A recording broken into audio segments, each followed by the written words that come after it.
selamat pagi Bapak Ibu Saudara yang terkasih dalam nama Tuhan Yesus.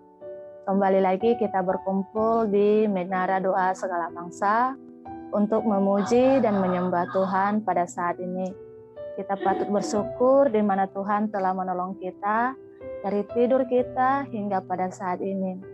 Dan saya yakin kita yang berada di Menara Doa Segala Bangsa pada saat ini, kita yang mengadakan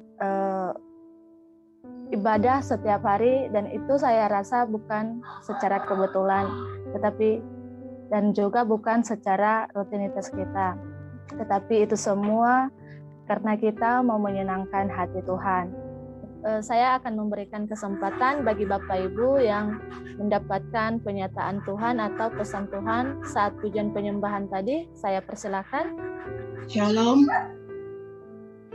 Salam, silakan Bu. Shalom, selamat pagi Bapak Ibu semuanya. Pada waktu pujian penyembahan tadi, saya itu pakai baju pengantin, dan di depan saya tuh ada suatu kerajaan gitu ya. Kerajaannya tuh di sebelahnya tuh banyak sekali malaikat-malaikatnya tuh banyak sekali. Dan saya kayak berjalan di depan kerajaan itu. Terus tiba-tiba pandangan itu berubah. Saya seperti masih dalam memakai baju pengantin, tapi saya menuju jalannya tuh sempit sekali ya, sempit sekali gitu. Terus kiri kanannya itu kayak apa ya, kayak sawah gitu loh. Tapi sini sawah, sini sawah. Terus jalan itu sempit, saya jalan di jalan yang sempit itu pakai baju pengantin itu. Lalu saya tanya sama Tuhan, artinya apa? Tuhan memberikan firman tuh di dalam Matius 25 ayat 1 dan sampai ke 13. Gadis yang bijaksana dan gadis yang bodoh. Dan apa ya, saya membaca firman Tuhan tersebut, saya merasa dikuatkan bahwa mungkin Tuhan menginginkan setiap kita atau saya pribadi untuk mempersiapkan supaya kita menjadi gadis-gadis yang bijaksana untuk menyambut kedatangan Tuhan yang kedua kalinya. Amin. Demikianlah apa yang saya dapat. Terima kasih, Tuhan Yesus memberkati. Puji Tuhan. Selamat pagi Bapak Ibu. Saya mau menyampaikan pesan Tuhan. Saya mau menyampaikan hati Tuhan ya. Hati Tuhan itu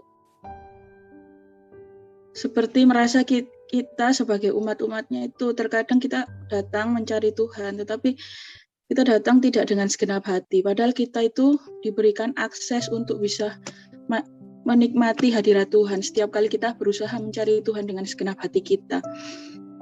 Sementara umat-umat yang lain, kaum yang lain, kaum Kedar, kaum Nebayot, mereka dengan segenap hati mencari Tuhan 5 kali sehari tanpa mereka pernah merasakan hadirat Tuhan itu kayak gimana gitu. Mereka tanpa pernah merasakan hubungan yang intim dengan Tuhan, suatu hubungan yang gimana sih rasanya bisa punya hubungan dengan Allah yang begitu agung, pencipta alam semesta.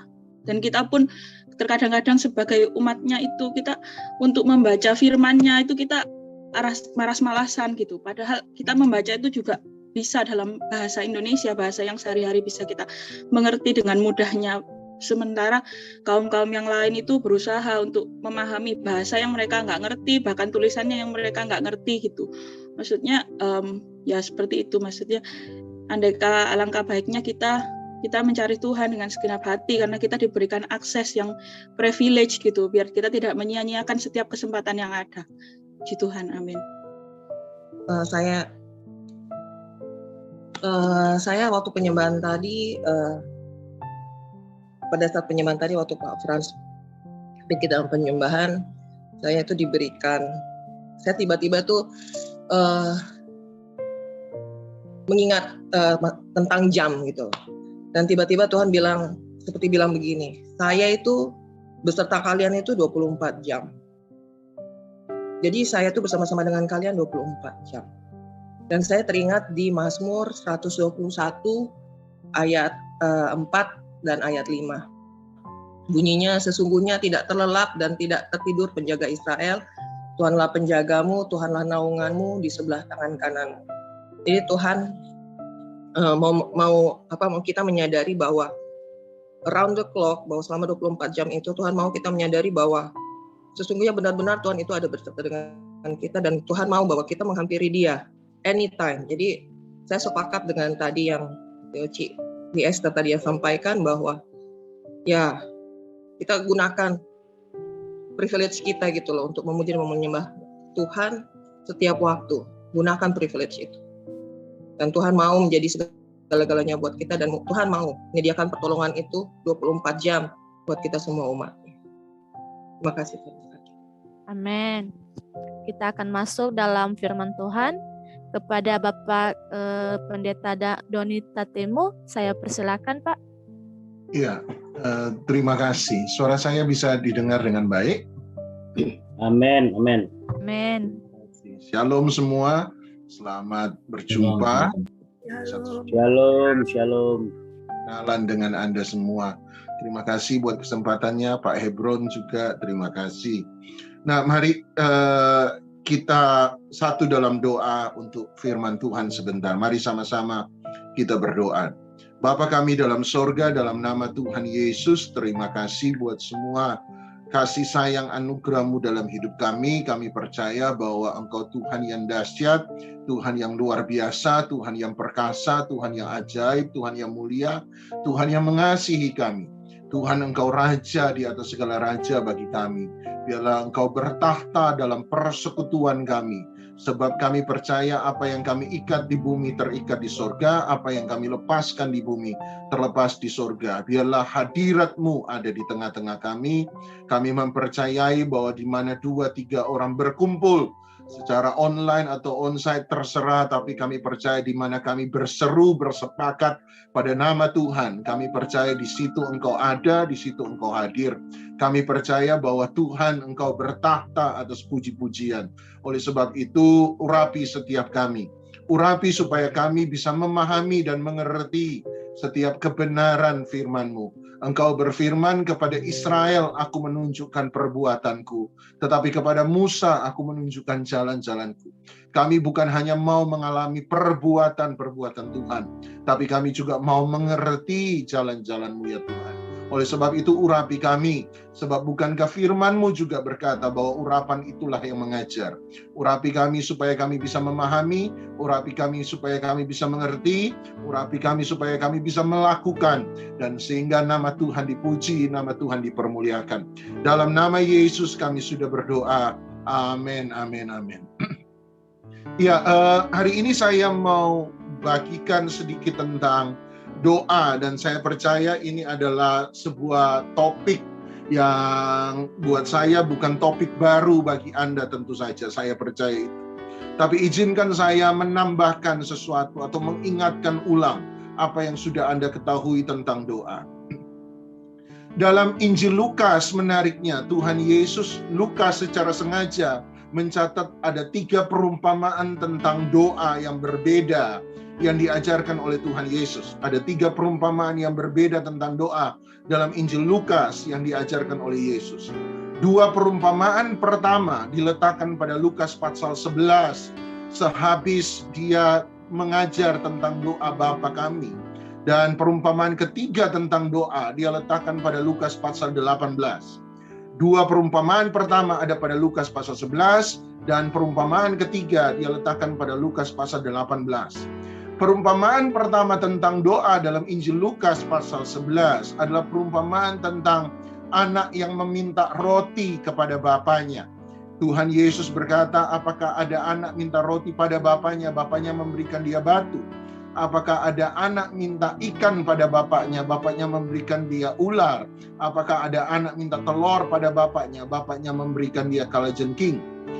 Dan perumpamaan kedua tentang doa dalam Injil Lukas, dia kemudian langsung menyambung, tetapi kali ini bukan perumpamaan tentang anak minta roti pada bapaknya, tapi dalam Lukas 11 perumpamaan kedua, dia bicara tentang ada seorang sahabat minta roti kepada sahabat. Anda mungkin masih ingat satu kali Tuhan Yesus berkata ada seorang sahabat menggedor pintu rumah sahabatnya di tengah malam dan berkata, "Oh sahabatku, berikan aku roti, sebab di rumahku kedatangan tamu yang kemalaman dalam perjalanan, tetapi persoalannya aku tidak punya roti untuk memberikan dia makan hari itu. Oleh sebab itu sahabatku, berikan aku roti." Anda lihat dua perumpamaan ini digandeng sedemikian rupa oleh Lukas. Walaupun sama-sama bicara tentang minta roti, anak minta roti pada bapak, sahabat minta roti pada sahabat, tetapi dua perumpamaan ini bicara tentang dua aspek yang berbeda tentang doa. Anak minta roti kepada bapak bicara tentang doa, memberi ruang di mana kita boleh datang kepada Tuhan dan membawa kepada Tuhan semua keperluan kita, kebutuhan kita. Pertanyaannya adalah, mengapa anak minta roti kepada bapaknya? Jawaban sederhananya adalah sebab dia lapar. Itu sebabnya dia minta roti kepada bapaknya. Kenapa anak minta telur kepada bapaknya? Sederhana, sebab dia lagi kepengen makan telur. Itu sebabnya dia minta telur kepada bapaknya. Anak minta roti kepada bapak bicara tentang doa, memberi ruang di mana kita boleh datang pada Tuhan, membawa segala kebutuhan kita. Artinya kalau hari ini Anda punya masalah, berdoalah. Sebab doa memang ada untuk di mana Anda boleh datang dengan segala keperluan masalah Anda. Hal ini Anda pilih Anda sementara mengalami sakit penyakit, berdoalah supaya Tuhan bisa intervensi dan menyembuhkan Anda secara ajaib. Kesembuhan yang mungkin tidak bisa diberi oleh dokter sekalipun, dia sanggup, sebab dia menjawab doa. Tetapi yang menarik adalah perumpamaan pertama ini, doa di mana seseorang datang dengan segala kebutuhannya kepada Tuhan, didasarkan oleh satu hal, bahwa kita memahami bahwa kita ini anak dan dia itu Bapa. Kenapa saya boleh datang pada Tuhan dan memohon supaya Tuhan untuk menjawab semua keperluan saya, kebutuhan saya? Sederhana, sebab saya adalah anaknya dan dia adalah Bapa saya. Dan sebagai Bapa, dia bertanggung jawab penuh untuk memenuhi segala kebutuhan Anda dan saya. Semoga Anda bisa bilang amin di tempat Anda masing-masing. Doa anak datang pada Bapa adalah identitas kita. Itu adalah gambaran dasar dari doa itu sendiri. Dan dasar dari doa adalah identitas Anda dan saya. Ingat, waktu Tuhan Yesus mengajar doa kepada murid-muridnya, hal pertama yang diajarkan adalah dia berkata, kalau kamu berdoa, berdoalah demikian, Bapa kami yang di sorga. Dasar dari semua doa kita dibangun dari identitas kita sebagai anak, dan dia adalah sebagai Bapa. Dan sebagai Bapa, sekali lagi, dia bertanggung jawab penuh untuk memenuhi semua kebutuhan kita. Meminta sesuatu kepada orang lain, apa yang bisa diberikan orang tua kita kepada kita, justru tindakan itu akan mempermalukan orang tua kita. Sekali lagi ya, meminta sesuatu kepada orang lain, apa yang sebenarnya disediakan oleh orang tua kita, bisa diberikan orang tua kita kepada kita, tapi kita minta kepada orang lain. Tindakan kita meminta pada orang lain justru adalah tindakan yang mempermalukan orang tua kita. Saya beri contoh. Waktu saya kecil, mungkin karena badan saya yang besar, mama saya pernah bilang begini sama saya, Doni, jangan minta-minta makan lo sama tetangga lo ya. Kalau kamu minta makan sama tetangga, nanti tetangga pikir papa dan mama tidak pernah kasih makan sama kamu. Kan gitu. Meminta makanan pada tetangga, sesuatu yang sebenarnya diwajibkan orang tua, disediakan orang tua saya mau berikan pada saya, orang tua saya mau sediakan bagi saya, bahkan makanan yang jauh lebih enak yang dimiliki oleh tetangga. Tetapi kalau saya minta makan pada tetangga dan bukan minta makan pada orang tua, tindakan minta makan pada tetangga, apa yang diberikan oleh orang tua pada saya, tindakan itu akan mempermalukan orang tua saya. Anda lihat itu sebabnya Tuhan suruh kita berdoa. Datang pada Dia dengan kebutuhanmu. Sebab Dia adalah Bapa kita. Dia bertanggung jawab untuk memenuhi. Mencari sesuatu yang akan diberikan oleh Bapa kita kepada kita. Berusaha sesuatu untuk hal-hal yang mau diberikan oleh orang tua kita kepada kita. Meminta pada orang lain sesuatu yang orang tua kita mau sediakan bagi kita. Tindakan itu justru mempermalukan Tuhan kita sebagai Bapa. Itu sebabnya Dia memberi ruang di mana kita boleh meminta pada Dia untuk semua kebutuhan Anda dan saya. Tapi perumpamaan kedua, perumpamaan sahabat minta roti, bukan bicara tentang seseorang yang datang dengan membawa semua kebutuhannya. Anak minta roti bicara tentang doa, memberi ruang untuk Anda bisa datang dengan keperluan Anda, masalah Anda. Tetapi sahabat minta roti, bukan kita datang untuk keperluan kita, bukan kita datang untuk kebutuhan kita, tetapi justru kita datang untuk keperluan orang lain, untuk kebutuhan orang lain.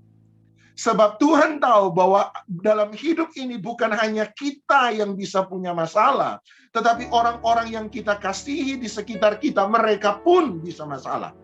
Oleh sebab itu doa bukan hanya memberi ruang di mana kita datang dengan kebutuhan kita, tetapi doa juga memberi ruang di mana kita boleh datang untuk kebutuhan orang lain. Dan kita menyebut itu sebagai doa syafaat. Kita menyebut itu sebagai doa syafaat. Dan yang menarik adalah, perumpamaan yang dia pakai kali ini adalah sahabat minta roti kepada sahabat. Garis bawahi kata sahabat. Saya percaya Tuhan Yesus tidak sembarang memilih topik itu. Sebab bagi Dia sahabat adalah sesuatu yang berbeda dengan apa yang kita pikirkan. Menarik dalam Kejadian pasal 15, apa itu sahabat? Kejadian pasal 15, Tuhan menyebut Abraham sebagai sahabatnya. Kejadian 15, Tuhan menyebut Abraham sebagai sahabatnya. Menariknya Kejadian 18, tiba-tiba Tuhan mengundang Abraham, sahabatnya, untuk bersyafaat bagi Sodom Gomora dan bagi keluarga Lot. Sahabat Tuhan berarti seseorang yang punya hati untuk orang lain. Tuhan Yesus secara sengaja memilih kata sahabat, sebab bagi Dia sahabat Tuhan adalah seseorang yang punya beban bagi keperluan orang lain.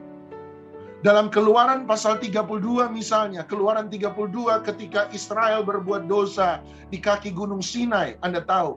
Dan kemudian Tuhan marah. Dan ketika Tuhan marah, kita tahu bahwa Musa mencoba untuk menenangkan hati Tuhan.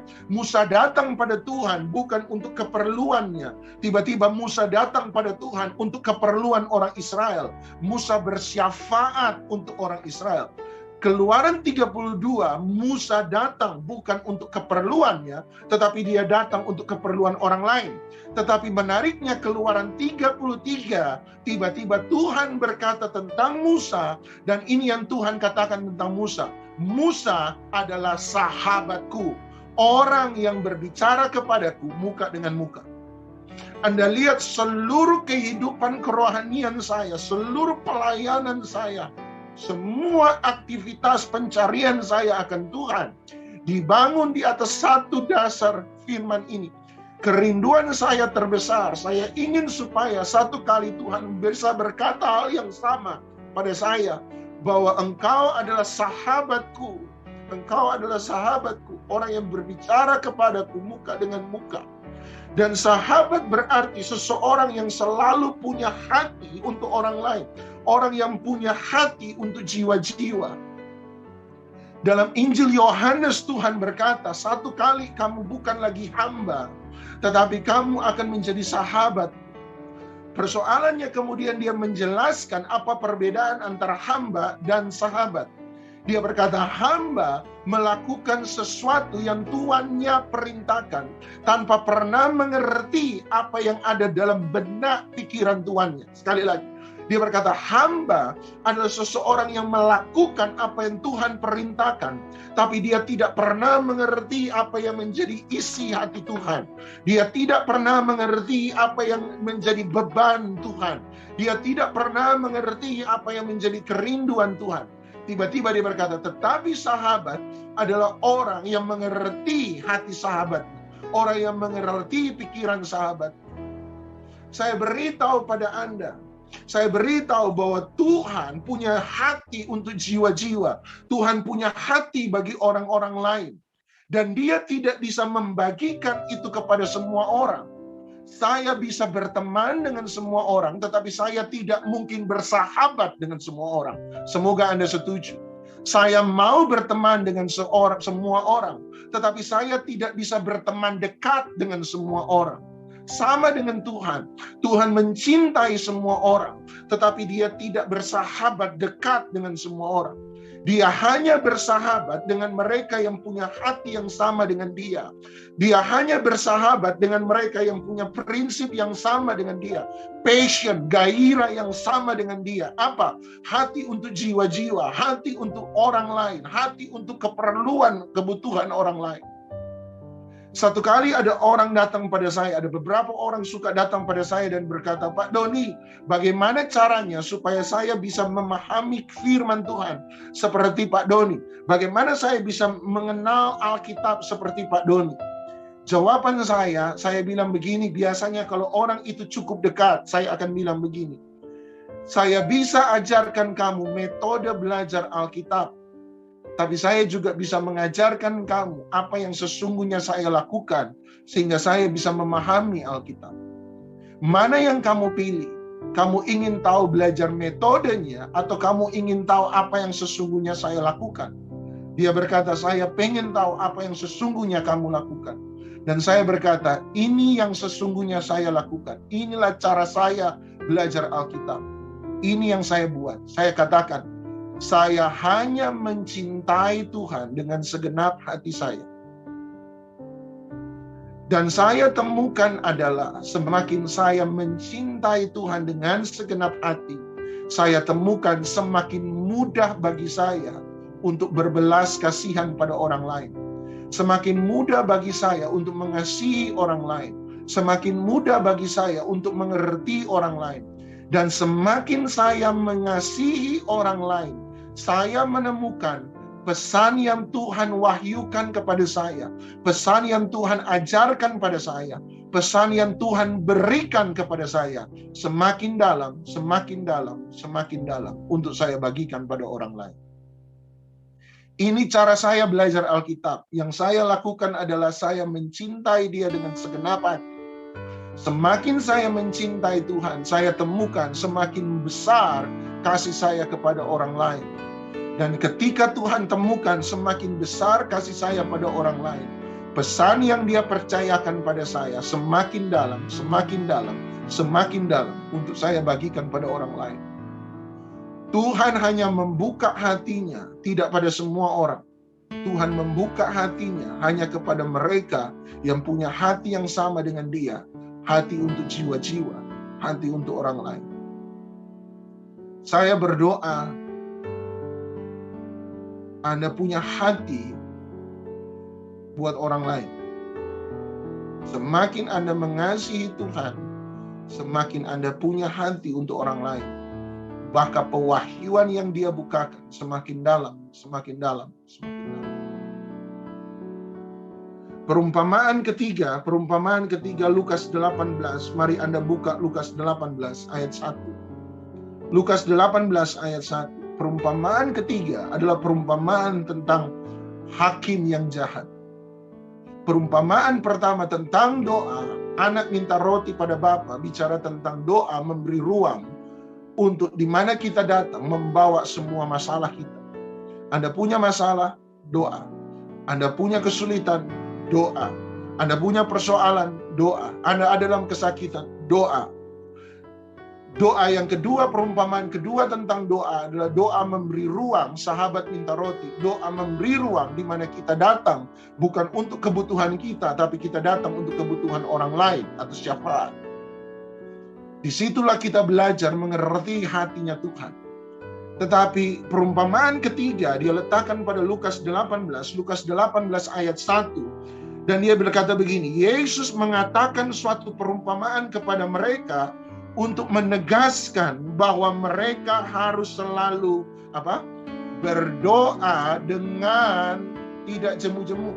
Jadi sebelum dia memberikan perumpamaan ini, dia sudah memberitahukan alasan kenapa perumpamaan ini ada. Apa arti perumpamaan ini? Dia berkata, perumpamaan yang kamu akan dengar berikut hanya punya satu arti. Artinya adalah berdoa dengan tidak jemu-jemu. Artinya tolong dijawab di tempat Anda masing-masing, walaupun di silent, terserah. Tapi artinya dari perumpamaan ini adalah kalau Anda berdoa, Tuhan belum jawab doa Anda, apa yang harus kita lakukan? Berdoa lagi. Setuju? Tidak jemu. Kalau Anda doa lagi Tuhan belum jawab, Berdoa lagi, Pak. Kalau Anda doa lagi Tuhan belum jawab, doa lagi. Berdoa terus. Tidak jemu. Sampai kapan kita berdoa? Sampai Tuhan jawab doa kita. Itu yang dia katakan. Saya suka bercanda. Saya bilang begini, mari kita lihat mana yang lebih dulu. Tuhan jawab doa kita atau Tuhan panggil kita pulang. Jadi mari kita lihat mana yang lebih dahulu. Tetapi itu yang dia mau katakan. Arti dia berkata berdoa dengan tidak jemu-jemu. Apapun yang terjadi dalam hidupmu, terus berdoa. Kemudian dia berkata, ini perumpamaannya. Katanya, ayat 2, dia bilang begini. Dalam sebuah kota ada seorang hakim yang tidak takut akan Allah dan tidak menghormati seorang pun. Ayat 3. Dan di kota itu ada seorang janda yang selalu datang kepada hakim itu dan berkata, belalah aku terhadap lawanku. Nah, sebentar sampai di situ saja. Anda lihat berarti perumpamaan ketiga, perumpamaan pertama, doa memberi ruang untuk kebutuhan pribadi kita. Perumpamaan kedua, doa memberi ruang untuk kebutuhan orang lain kita bawa di hadapan Tuhan. Tetapi perumpamaan ketiga tentang doa adalah dia berkata, ada seorang janda berkata kepada hakim, belalah aku terhadap lawanku. Ada satu terjemahan bahasa Inggris yang saya suka. Terjemahan bahasa Inggris bilang begini, give me justice over my adversary. Berilah aku keadilan terhadap lawan-lawanku. Berarti perumpamaan ketiga tentang doa, bicara tentang doa memberi ruang di mana kita boleh datang kepada Tuhan dan berkata, aku minta keadilan di hadapan-Mu Tuhan. Artinya perumpamaan ketiga bicara tentang doa di mana Tuhan tahu bukan hanya dalam hidup ini Anda akan punya masalah. Tuhan tahu bahwa dalam hidup ini bukan hanya ada teman-teman Anda akan punya persoalan, itu sebabnya dia memberi ruang untuk syafaat. Tetapi perumpamaan ketiga, Tuhan mau bilang begini, ketika sang janda berkata, beri aku keadilan ya Tuhan. Berarti Tuhan tahu dalam hidup ini Anda dan saya akan diperlakukan dengan tidak adil. Dalam hidup ini Tuhan tahu di mana satu saat kita buat sesuatu yang benar, tapi waktu kita buat sesuatu yang benar, justru kita bukan mendapatkan sesuatu yang baik. Tetapi dalam hidup ini ketika Anda buat apa yang benar, tiba-tiba Anda temukan ada hal-hal yang tidak baik terjadi dalam hidup Anda. Ada orang bilang sama saya, Pak, saya sementara hidup benar, saya mau sungguh-sungguh ikut Tuhan. Kenapa semakin sungguh-sungguh ikut Tuhan seringkali persoalan semakin besar?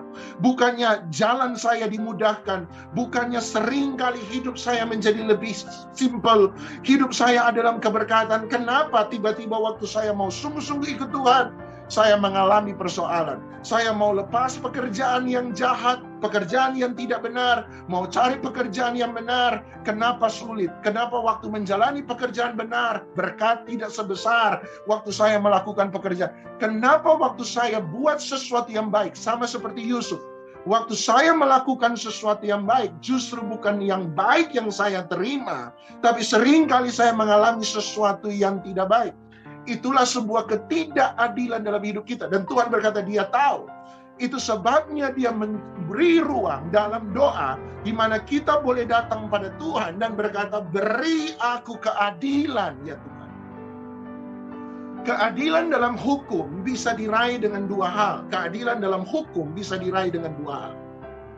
Nomor satu, keadilan dalam hukum bisa diraih dengan yang namanya restorasi. Silakan bilang di tempat Anda masing-masing, restorasi. Apa itu restorasi? Apa itu restorasi? Restorasi artinya saya menerima ulang segala sesuatu yang saya hilangkan karena sebuah ketidakadilan. Sekali lagi ya, restorasi adalah menerima ulang segala sesuatu yang hilang dalam hidup saya karena diperlakukan dengan tidak adil. Saya beri contoh. Misalnya satu kali di antara Anda, ini guyonan tapi misalnya, satu kali saya curi uang 1 juta. Dari salah satu Anda saya curi uang 1 juta misalnya. Dan waktu saya nyolong uang 1 juta, saya curi uang 1 juta, ketahuan. Dan waktu ketahuan Anda sekampung keroyok saya gitu ya. Waktu sekampung keroyok saya dan ketahuan, pertanyaan saya sederhana. Secara hukum, saya harus mengembalikan berapa kepada Anda? Kalau saya curi uang 1 juta, ketahuan, dan waktu ketahuan secara hukum, kalau diadili, secara hukum saya harus mengembalikan berapa sama Anda? Jawabannya adalah 1 juta. Karena saya curi Anda 1 juta, kalau ketahuan, saya harus kembalikan uang 1 juta. Mengembalikan uang 1 juta yang saya curi dari Anda, itu namanya restorasi. Mengembalikan ulang apa yang hilang dalam hidup Anda karena sebuah ketidakadilan. Semoga Anda setuju sampai di sini. Tapi misalnya, saya curi uang 1 juta dari Anda, tidak ketahuan dalam waktu yang lama. 15 tahun mungkin, 20 tahun baru ketahuan. Setelah 15 tahun ketahuan bahwa saya pernah curi uang 1 juta dari Anda, kalau saya diadilkan, kalau saya disidangkan di pengadilan, maka menurut Anda, berapa yang harus saya ganti rugi sama Anda? Berapa? Kalau saya curi uang 1 juta, 15 tahun kemudian tidak pernah ketahuan, 15 tahun kemudian baru ketahuan. Kalau saya dimasukkan dalam hukum, diperkarakan dalam hukum, maka saya harus mengembalikan uang berapa sama Anda? 1 juta? Enggak. Plus denda apa? Lebih dari 1 juta. Semoga Anda setuju. Kenapa lebih dari 1 juta? Iya dong, bunga bank 15 tahun harus dihitung. Belum lagi kerugian imaterial, istilah hukum. Kerugian imaterial. Saya mau pakai uang 1 juta buat usaha, dengan perkiraan ada tambahan dana 1 juta, maka saya akan peroleh keuntungan lebih besar, keuntungan 20%, 30% dari modal. Tapi karena uang 1 juta Anda saya curi, sehingga Anda tidak mendapatkan penambahan modal, Anda mengalami kerugian 20%, 30% dari keuntungan yang seharusnya Anda dapatkan. Semua itu harus dihitung, kemudian dikembalikan pada Anda, tidak lagi berupa 1 juta, tapi lebih dari 1 juta. Pengembalian lebih dari 1 juta dalam hukum itu bukan restorasi, tetapi pengembalian lebih dari 1 juta dalam hukum itu disebut restitusi. Sama-sama katakan restitusi. Jadi begini, kalau Anda mengalami ketidakadilan, kemudian Anda langsung mendapatkan pengembalian, maka Anda akan menerima yang namanya restorasi. Dicuri 1 juta, langsung ketahuan, saya harus mengembalikan 1 juta. Itu namanya restorasi. Tetapi kalau Anda mengalami ketidakadilan dalam waktu yang lama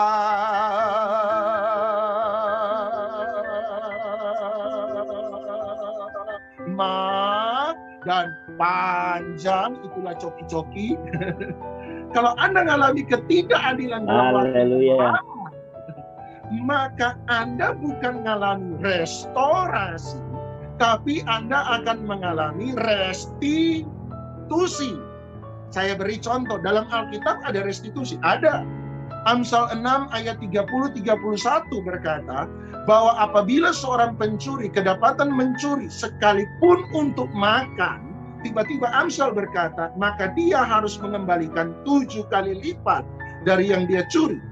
Anda lihat, pengembalian 7 kali lipat yang dia curi itu bukan lagi restorasi, tetapi pengembalian 7 kali lipat dari yang dia curi itu namanya restitusi.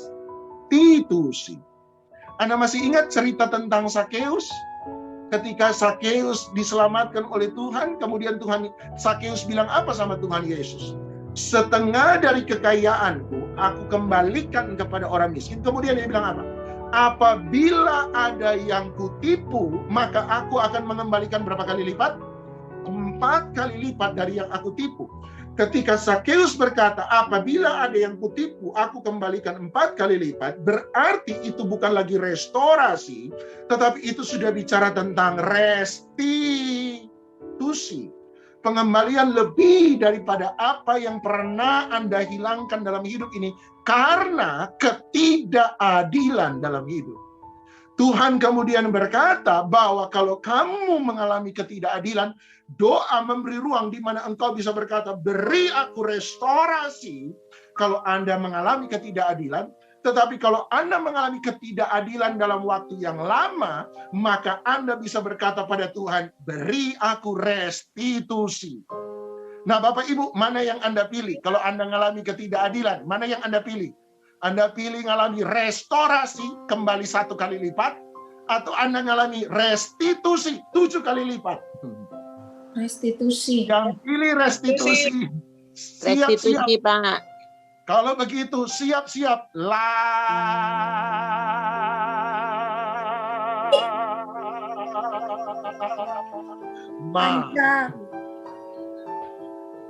Itu sebabnya dia bilang, kalau kamu berdoa dan doamu belum dijawab, doa lagi. Kalau kamu berdoa dan doamu belum juga dijawab, doa lagi. Kalau kamu berdoa dan juga belum Tuhan jawab, doa lagi. Kalau kamu mengalami ketidakadilan dalam hidup ini dan kamu berdoa dan Tuhan juga belum jawab, doa lagi.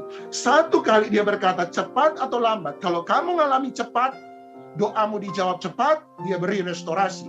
Tetapi kalau kamu tunggu dalam waktu yang lama, jangan takut satu hal, semua tetesan air matamu, setiap waktu yang engkau curahkan dalam doa, setiap tangisanmu, setiap jeritanmu, setiap perkataanmu pada Tuhan, dia hitung semua.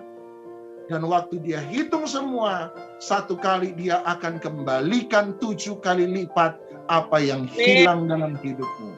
Sebab Tuhan akan mengembalikan restitusi. Amin. Cepat atau lambat, kenapa Tuhan belum jawab? Ya, anggaplah Tuhan sementara restitusi dengan Anda.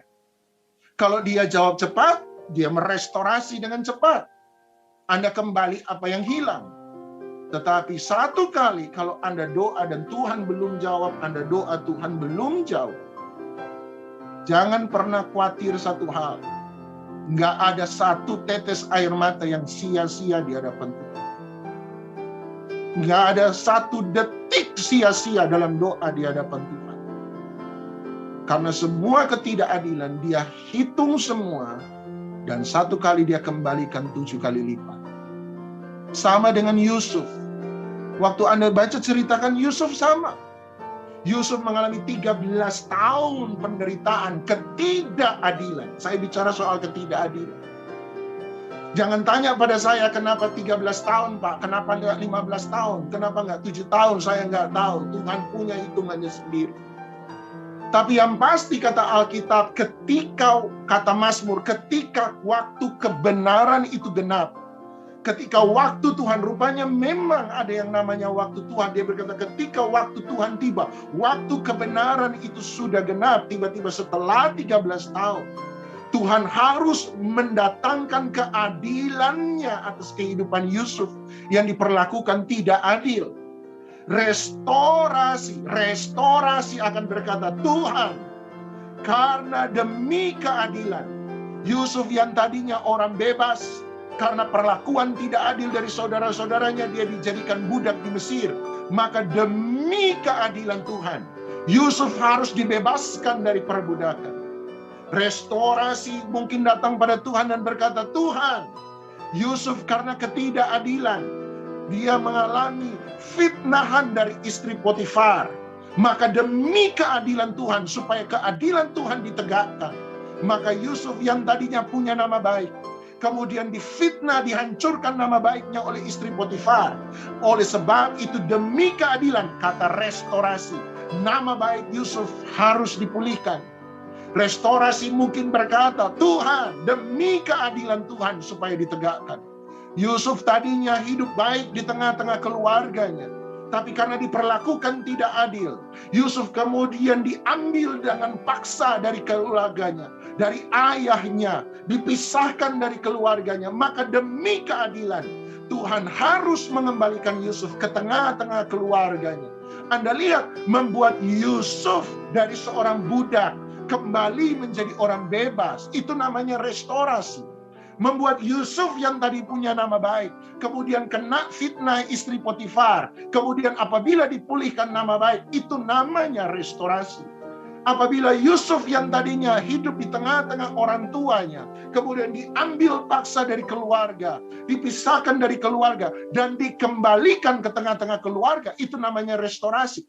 Persoalannya satu, restitusi akan datang di hadapan Tuhan dan berkata, tunggu dulu Tuhan. Persoalannya Yusuf mengalami ketidakadilan bukan cuma 1-2 hari. Yusuf mengalami ketidakadilan bukan cuma 1-2 minggu, 1-2 bulan, 1-2 tahun. Yusuf mengalami ketidakadilan dalam waktu yang lama. Oleh sebab itu, hanya membuat Yusuf kembali jadi orang bebas, itu sudah tidak memenuhi keadilannya Tuhan. Hanya membuat Yusuf dari punya nama baik, dirusak nama baik, kembali dipulihkan nama baik, itu sudah tidak cukup untuk memenuhi keadilannya Tuhan. Makanya Tuhan membuat Yusuf yang tadinya hidup di tengah-tengah keluarga, terpisah dari keluarga, dikembalikan ulang ke tengah-tengah keluarga. Itu sudah tidak cukup untuk memenuhi keadilannya Tuhan. 13 tahun dia menderita ketidakadilan. Oleh sebab itu restitusi berkata, maka Tuhan harus memberi lebih kepada Yusuf. Bukan hanya Yusuf, bukan hanya jadi orang bebas. Bukan hanya Yusuf kembali ke tengah-tengah keluarga. Bukan hanya Yusuf kembali punya nama baik. Tapi Tuhan membuat Yusuf jadi orang kedua paling berkuasa di seluruh Mesir. Menjadi Perdana Menteri itu bukan restorasi. Menjadi Perdana Menteri itu namanya sudah restitusi. Sama dengan Kaleb. Kaleb adalah orang luar biasa. Dia menanti janji Tuhan 45 tahun. Saya berdoa tidak ada orang di antara kita menanti janji Tuhan 45 tahun. Dari muda sampai tua baru Anda dapat itu janji Tuhan. 45 tahun. Tapi yang menarik adalah ketika Yosua membagi hak warisan atas suku-suku, yang menarik adalah tiba-tiba kepala-kepala keluarga yang lain banyak diberi ladang. Tiba-tiba kepada Kaleb, Kaleb berkata, ingat yang Tuhan janjikan 45 tahun kepadaku melalui Musa. Aku sudah tunggu 45 tahun.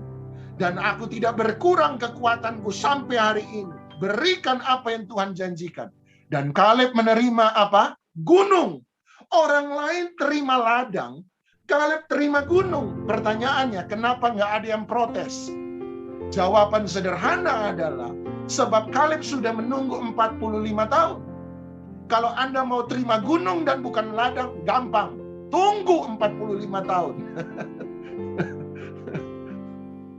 Anda lihat, dia menerima bukan lagi restorasi, tetapi dia menerima yang namanya restitusi. Bapak Ibu, saya cuma mau bilang begini. Sebenarnya persoalannya bukanlah persoalan restorasi atau restitusi. Bukan. Persoalan sebenarnya adalah Tuhan mau menegaskan pada kita satu hal bahwa Allah itu adil, Bapa itu adil.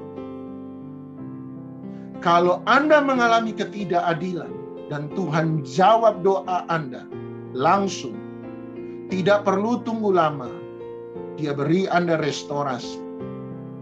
Tapi kalau Anda diinjak selama 13 tahun, Anda disuruh menanti selama 45 tahun, Anda disuruh menunggu setelah sekian tahun. Satu hal, setiap waktu, sekali lagi, setiap waktu yang kita habiskan dalam doa tidak pernah sia-sia, Dia hitung semua. Semakin lama Anda menunggu, semakin lama Anda setia, semakin lama Anda terus berdoa, panjang tagihan Tuhan semakin panjang.